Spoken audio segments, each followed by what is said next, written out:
श्री सतगुरु महाराज की जय। एकटा गरीब घरोर लड़का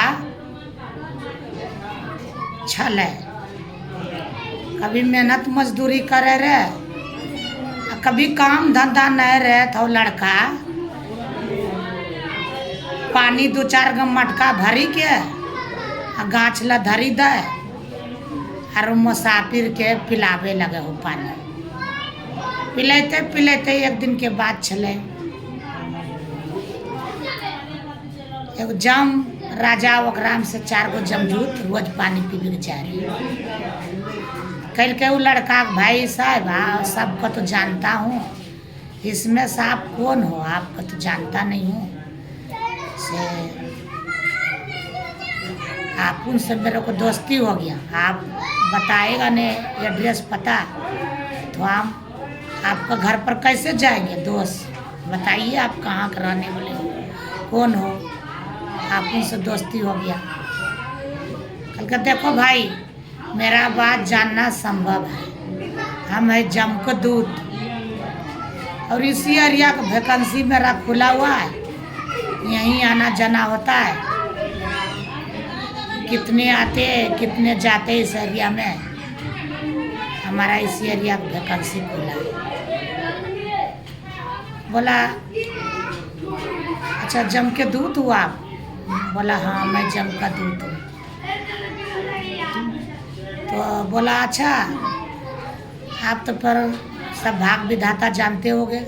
बोला हाँ भाई मैं सब जानता हूँ, कौन कैसे किसका मृत्यु होगा, कौन कैसे जाएगा, सब मैं भाग विधाता जानती हूँ। बोला दोस्त तो हमारा भाग देखिए कैसा है, क्या लिख है, मेरा नसीब पर क्या लिख है, देखिए हमारा भाग विधाता। बोला ठीक है दोस्त मैं आपका भाग विधाता देखूंगा, 3 दिन के समय हमको दीजिए, हम आपका भाग विधाता हम पन्ना में देख के बताएंगे। बोला ठीक है दोस्त बताना। गया जम के दूत ऊपर, जब डायरी पन्ना पलटा तो उसमें लिखाया है कि वो लड़का जब शादी करके लाएगा और 12 बजे रात को अपना पत्नी से प्रथम बार मिलने जाएगा, 1 सीढ़ी 2 सीढ़ी 3 सीढ़ी 4 सीढ़ी 5 सीढ़ी 6 सीढ़ी 7वां सीढ़ी पर जाएगा तो उसको पत्नी से मिल भी नहीं पाएगा प्रथम बार, और उसको सांप न काट लेगा, वो मृत्यु हो जाएगा। ये किताब में लिख है। और सांप बनने के भी दोस्त डिप्टी मेरे है, हम ही उसको काटूंगा और उसको मृत्यु हो जाएगा 12 बजे रात को, और अपने पत्नी से भी नहीं मिल सकेगा। हे भगवान ये क्या लिख है, विधि के विधाता क्या लिख है, और मैं इसमें क्या कर सकता हूँ? मैं अपने डिप्टी तो निभाना पड़ेगा। मेरे को बेचारा शीतल शीतल ठंडे ठंडे जल पिलाया, मेरे तो इस बात का दुख हो रहा है कि शीतल शीतल ठंडे ठंडे जल पिलाया और मुझे एक दिन उसको काटना पड़ेगा 12 बजे रात को, और मैं क्या करूं? बोला इसमें दोस्त आपका क्या गलती है और हमारा भाग विधाता के क्या लिख है, कौन कैसे जाएगा, किसको क्या लिख है, इसमें आपका क्या दोष है? और हमारा भाग विधाता जब बुढ़ापा लिखा नहीं है, जीने को जवानी में जाना है तो क्या करोगा? जाना तो है ही एक दिन आगे पीछे। था एक दिन के बाद था जब वो लड़का बोला एक बात मैं दोस्त समझाता हूँ आपको कि मैं शादी मत करना, अगर शादी करोगा तो तुम मृत्यु हो जाएगा, शादी मत करना और शादी को टालते रहना, अपनी माँ बाप से शादी को टालते रहना, तो इसमें हमारा भी आपसे समय कट जाएगा और आपके भी बढ़िया बढ़िया समय कट जाएगा अच्छे से, हमको भी शीतल शीतल ठंडे ठंडे जल पीने के लिए मिलते रहेगा और हम दोनों दोस्ती बन के रहेंगे। बोला ठीक है दोस्त यही करेंगे। अब वो जवान हो रहा, धीरे धीरे धीरे धीरे लड़का, उसको माँ बाप तंग कर रहा शादी के लिए कि बेटे शादी कीजिए, मैं कब तक ला हाथ जराऊंगा। शादी करके लाएगा तो भोजन बनाएगा, वो तो भोजन हम खाएंगे। बुढ़ापा उम्र हो गया बेटा, कब तक ला भोजन बनाएंगे। शादी कीजिए बेटा, शादी कीजिए। वो लड़का शादी से टालते जा रहा है, शादी कर नहीं रहा। फिर धीरे धीरे कब तक ला झूठ बोले वो लड़का। बोला बेटा मेरे खुशी के लिए आप शादी कीजिए। बोला ठीक है माँ, आपकी खुशी के लिए मैं शादी करता हूँ। शादी के लिए वो लड़का तैयार हुआ। लड़की गुणमान देखा, संस्कारी घर के लड़की गुणमान देखा और उसको शादी की तैयारी रचाया। शादी की तैयारी रचाया और शादी कर उड़ के ढोल बाजन सगाई करके और अपनी खूब लड़का भोज भात भंडारा किया।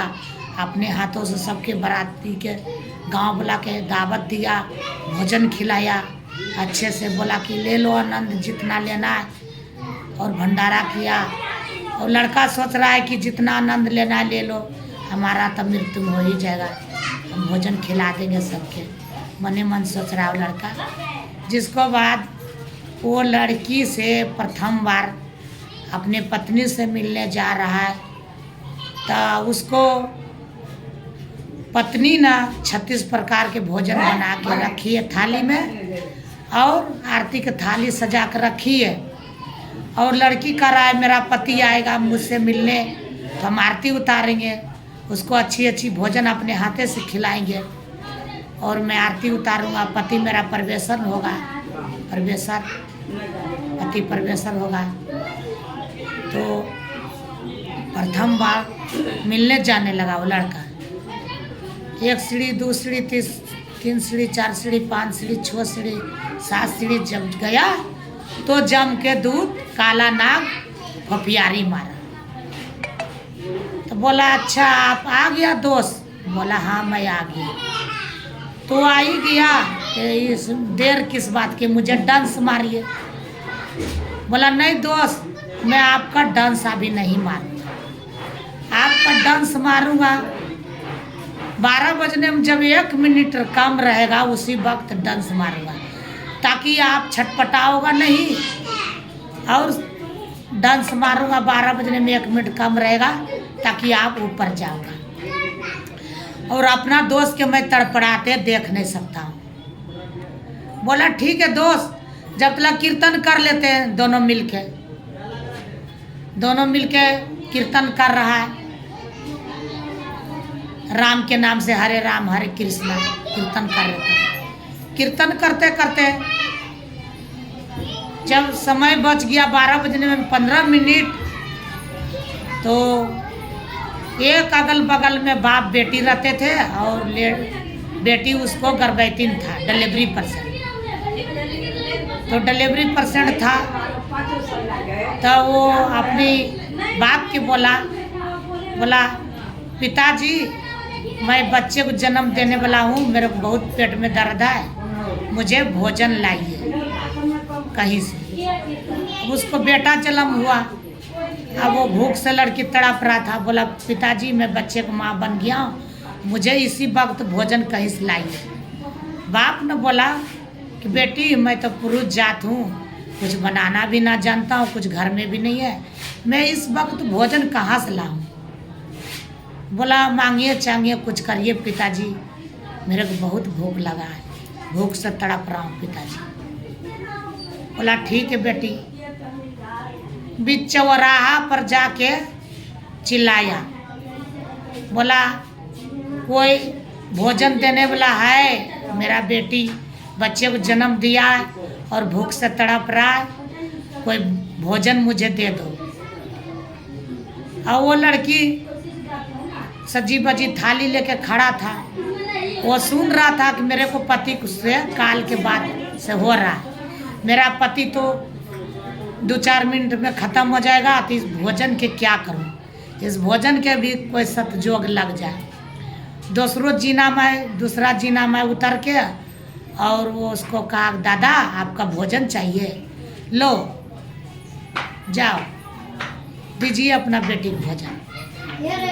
अब वो गया अपने बेटी को भोजन दिया, वहाँ भोजन दिया, खाया उसको बेटी भरपेट भोजन, और बोला बाबा हम पापी आदमी और गरीब आदमी क्या दे सकते हैं किसी को, हमारा सब से धुआं निकल रहा है कि जो भी वो भोजन खिलाने वाली होगा अखंड सौभागिन बती रहे। पिता को बोला पापा वो आखिर के कौन था भोजन खिलाने वाला?